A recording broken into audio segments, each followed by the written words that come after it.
ఓ పాటతో మొదలు పెడుతున్నాను. సిలువలో చాచిన రెక్కల నీడలో సురక్షితముగా నన్ను దాచితివా, సురక్షితముగా నన్ను దాచితివా. కన్నీటి బ్రతుకును నాట్యముగా మార్చి ఆదరించిన యేసయ్యా. కన్నీటి బ్రతుకును నాట్యముగా మార్చి ఆదరించిన యేసయ్యా. నన్ను విడువక ఎడబాయక దాచితివా నీ చేతి నీడలో, యేసయ్యా నీ చేతి నీడలో.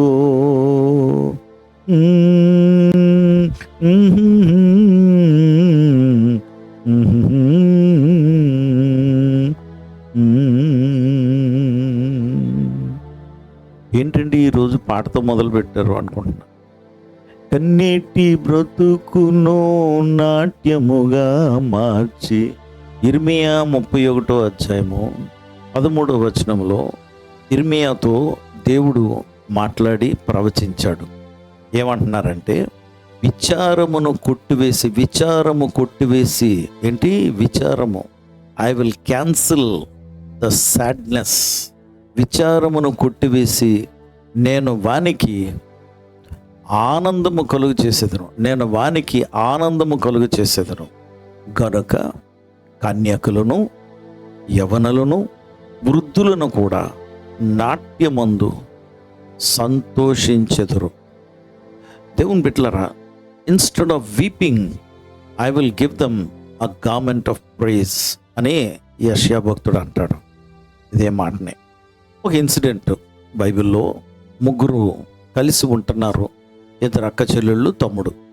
అనుకోని విధానంలో తమ్ముడు చనిపోయాడు, సమాధి అయిపోయాడు. యేసు ప్రభులు వారిని పిలిస్తే రాలేదు. ఆయన రాకుండా 4వ దినాన్ని వచ్చాడు, అప్పటికే సమాధి అయిపోయాడు. వాళ్ళిద్దరూ కూడా చాలా దిగులుతో ఏడుస్తున్నారు. చెల్లెళ్ళు, ఏంటి ఇలాగైపోయింది ప్రభా, మీరు ముందు వచ్చి ఉంటే బాగుండేది, మీరు ప్రార్థన చేస్తే తప్పకుండా వాడు బ్రతుకుండేవాడు అని చాలా బాధపడతారు. అయితే యేసు ప్రభులు వారు బాధతో ఆయన ఏకీభవించి ఆయన బాధపడతారు కూడా, ఏడుస్తారు. అందుకే యోహాను సువార్త 11వ అధ్యాయం 35వ వచనంలో బైబిల్ గ్రంథంలో అన్నిటికన్నా చిన్న వాక్యం, జీసస్ వెప్ట్. 2 మాటలు ఇంగ్లీష్ బైబిల్, తెలుగులో అయితే 3 మాటలు. యేసు కన్నీరు విడిచెను. ఎందుకు కన్నీరు విడిచారు, ఇది వేరే సబ్జెక్టు, ఇంకో ఎపిసోడు. కానీ ఆయన ఎందుకు కన్నీరు గాడ్చారంటే, ఒక చిన్న మాట ఏంటంటే, ఈ అక్క చెల్లెళ్ళు ఏడుస్తున్నారు, ఇంటిలో విషాదం జరిగింది కనుక ఏడుస్తున్నారు, వారితో పాటు ఏకీపిస్తున్నారు యేసు ప్రభుల వారు. అయితే యేసు ప్రభుల వారికి తెలుసు ఆయన ఏం చేయాలో, అందుకే ముందే చెప్తారు, వాడిని లేపేస్తాను అనుకుని ఆయన ప్రార్థనలో అదే చెప్తారు. నాకు తెలుసు ప్రభా, నేను అడిగిన మనవులు మీరు ఆలకిస్తున్నారని తెలుసు అని కూడా చెప్తారు. అని ప్రార్థన చేసి లాజరు బయటికి రా అని చెప్పి ఆ గుహకు ఉన్నటువంటి రాయిని, బండను తొలగించి మృతదేహంతో మాట్లాడతారు, పైకి లే అని. లాజరు రా, బయటికి రా. వెంటనే మృతదేహం జీవం తెచ్చుకుని ఎగిలేచిపోయి ఆ గుహ ఓపెనింగ్ దగ్గరికి వచ్చేస్తాడు నడుచుకుని. అంటే బ్యాండేజెస్ ఉంటాయి, దగ్గరుకుంటూ వచ్చాడని కాదు.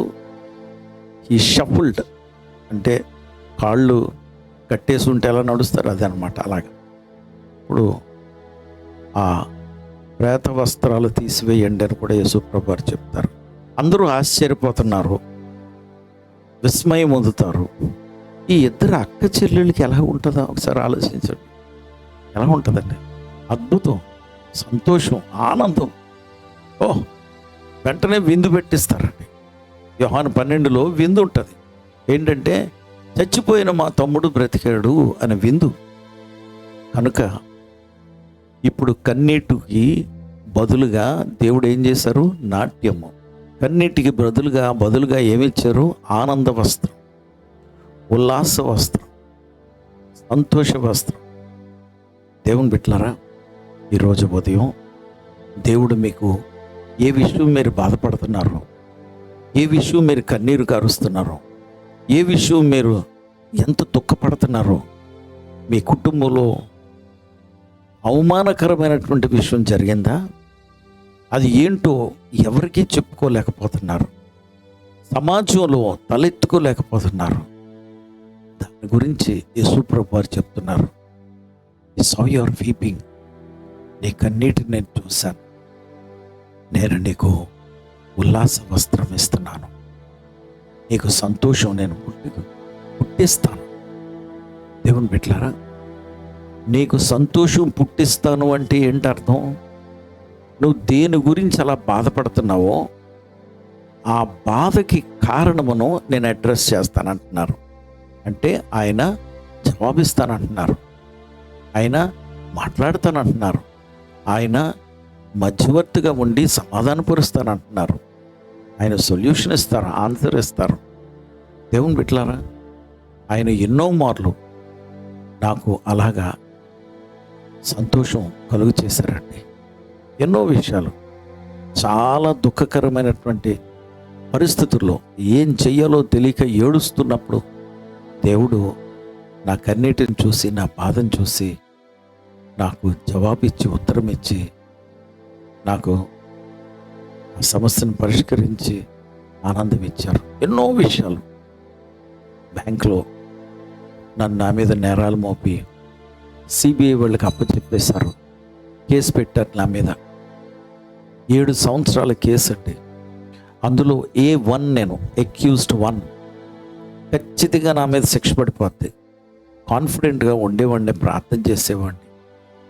7 సంవత్సరాలు అలాగ ఉండటం అంత ఈజీ కాదండి.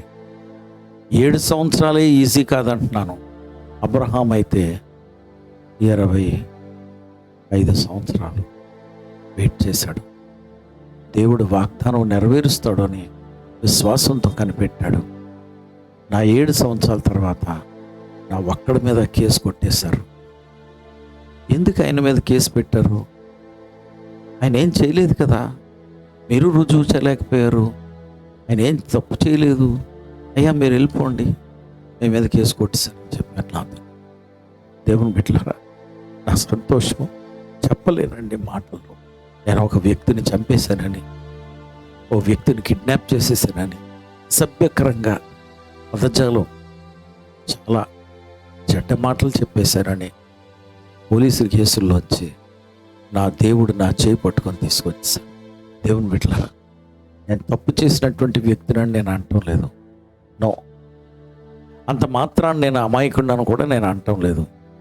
కానీ దేవుడు నన్ను బయటికి తీసుకొచ్చారు. నిన్ను కూడా సంతోషంతో నింపగలరు. అర్థం చేద్దాం. పరిశుద్ధ ప్రభా, నీకు వందనాలు, స్తోత్రాలు. ఈ ఉదయం నీ బిడ్డలను జ్ఞాపకం చేసుకోండి ప్రభా. భారభరితమైనటువంటి ఆ పరిస్థితుల నుండి ఉల్లాస వస్త్రమును మీరు అనుగ్రహిస్తారని వాగ్దానం చేస్తున్నారు. దుఃఖం తీసివేసి, బాధ తీసివేసి, అవమానం తీసివేసి, నింద తీసివేసి వారిని ఆనందంతో నింపుతానని వాగ్దానం చేస్తున్నారు. మీకు వందనాలు ప్రభా. ఒకటి నేను చెప్పగలను ప్రభా, నువ్వు మాట సెలవిస్తే అది తప్పకుండా జరుగుతుంది. కనుక నీ బిడ్డలకు నాయన గొప్ప కార్యం చేసి మీరు మహిమ పొందమని ప్రభా దిగులుతో ఉన్నారు నాయన. నేను ఎలాగైతే ఆయన ఒక్కడిని దుఃఖపడేవాడిని, బాధపడేవాడిని, బాత్రూముల్లో ప్రభా ఇంకా గట్టిగా వేసుకుని నీళ్లు శబ్దం వస్తుంటుంది కనుక నీళ్లు నా ఏడుపు బయటికి వినపడకుండా ఏడ్చినటువంటి దినాలు నాకు గుర్తున్నాయి. కానీ నా చేయి పట్టుకుని తీసుకొచ్చావు. అలాగే నీ బిడ్డలను కూడా బయటికి తీసుకురమ్మను, సంతోషంతో నింపమని మా ప్రభువు రక్షకుడు యేసుక్రీస్తు వారి నామములో ప్రార్థించి వేడుకొంచున్నాం తండ్రి.